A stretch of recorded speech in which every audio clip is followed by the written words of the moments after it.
अक्सर जियोपॉलिटिक्स में जो दिखाई देता है, कहानी उसके ठीक पीछे छुपी होती है। पिछले हफ्ते पूरी दुनिया की नजरें दिल्ली पर थी, क्योंकि रूसी राष्ट्रपति व्लादिमीर पुतिन भारत के दौरे पर थे। पश्चिमी देशों में, खासकर अमेरिका में, इस बात को लेकर बेचैनी थी कि भारत और रूस की दोस्ती कहीं और गहरी ना हो जाए।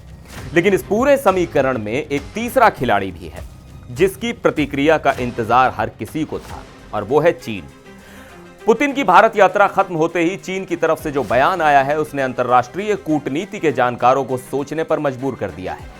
बीजिंग से आई प्रतिक्रिया न तो ठंडी थी और न ही इसमें कोई चेतावनी थी, बल्कि इसमें एक नई दोस्ती की पेशकश थी। सोमवार को चीन के विदेश मंत्रालय ने व्लादिमीर पुतिन की भारत यात्रा पर अपनी पहली आधिकारिक प्रतिक्रिया दी। चीनी विदेश मंत्रालय के प्रवक्ता गुओ जियाकुन ने मीडिया ब्रीफिंग के दौरान जो कहा, वो भारत, रूस और चीन के त्रिकोणीय रिश्तों यानी ट्राइलेटरल रिलेशंस के लिए बहुत मायने रखता है।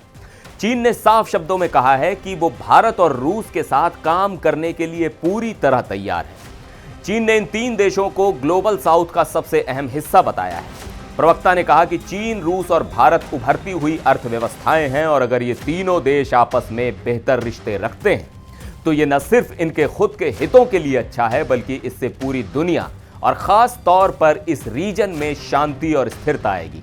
यह बयान इसलिए भी चौंकाने वाला है क्योंकि अक्सर माना जाता है कि चीन भारत और रूस की बढ़ती नजदीकियों को शक की निगाह से देखता है, लेकिन इस बार सुर पूरी तरह बदले हुए हैं।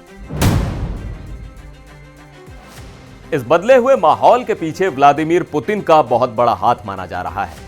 अपनी भारत यात्रा से ठीक पहले दिए गए एक इंटरव्यू में पुतिन ने एक बहुत ही सधा हुआ बयान दिया था। उन्होंने कहा था कि भारत और चीन दोनों ही हमारे सबसे करीबी दोस्त हैं और हम इन रिश्तों को बहुत गहराई से संजोते हैं।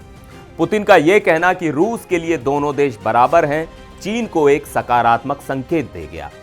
चीन ने पुतिन के इस बयान को हाथों हाथ लिया है। चीनी प्रवक्ता ने पुतिन की यात्रा पर प्रतिक्रिया देते हुए कहा कि हम भारत के साथ द्विपक्षीय रिश्तों को एक रणनीतिक ऊंचाई और लंबी अवधि के नजरिए से देखने के लिए तैयार हैं। यहां यह समझना जरूरी है कि रूस हमेशा से ही RIC यानी रशिया, इंडिया, चाइना ग्रुपिंग का समर्थक रहा है।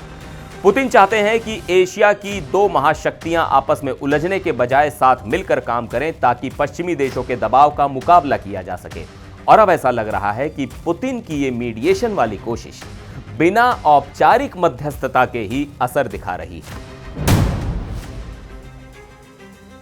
चीन के इस बयान को समझने के लिए हमें थोड़ा पीछे जाना होगा। 2020 में पूर्वी लद्दाख में हुए टकराव के बाद से भारत और चीन के रिश्ते पूरी तरह फ्रीज हो गए थे। लेकिन पिछले कुछ महीनों में, और खास तौर पर 2024 के अंत और 2025 की शुरुआत में, दोनों देशों के बीच संबंधों में सुधार यानी नॉर्मलाइजेशन की प्रक्रिया शुरू हुई है।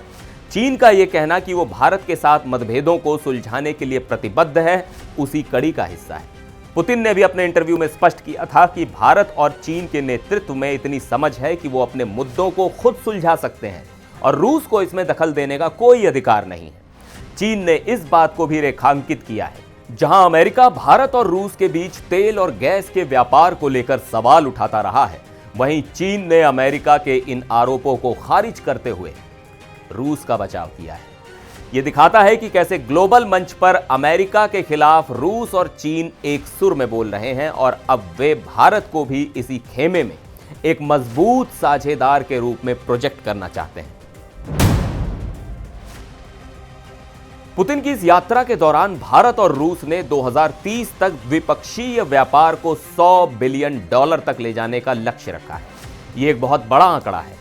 आर्थिक सहयोग का यह प्रोग्राम सिर्फ कागजी नहीं है, बल्कि इसमें एनर्जी, डिफेंस और कनेक्टिविटी जैसे ठोस मुद्दे शामिल हैं। चीन यह देख रहा है कि भारत अपनी रणनीतिक स्वायत्तता यानी स्ट्रेटेजिक ऑटोनॉमी को किसी भी कीमत पर छोड़ने वाला नहीं है, चाहे अमेरिका का कितना भी दबाव हो। भारत ने रूस के साथ अपने रिश्ते कमजोर नहीं किए। शायद यही वजह है कि चीन को अब यह समझ आ रहा है कि भारत को घेरने के बजाय उसके साथ एक संतुलित रिश्ता रखना ही बीजिंग के हित में है। चीन जानता है कि अगर एशिया में शांति चाहिए और अगर अपनी इकोनॉमी को पश्चिमी प्रतिबंधों से बचाना है, तो भारत और रूस के साथ मिलकर एक मजबूत ब्लॉक बनाना ही समझदारी है। हालांकि भारत का रुख हमेशा से साफ रहा है कि जब तक सीमा पर पूरी तरह शांति नहीं होती, तब तक रिश्ते पूरी तरह सामान्य नहीं हो सकते।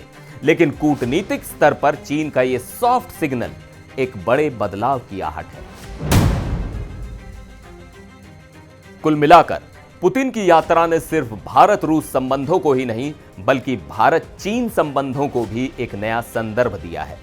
चीन का यह कहना कि हम तैयार हैं, यह दर्शाता है कि बीजिंग अब टकराव के बजाय सहयोग के रास्ते तलाश रहा है।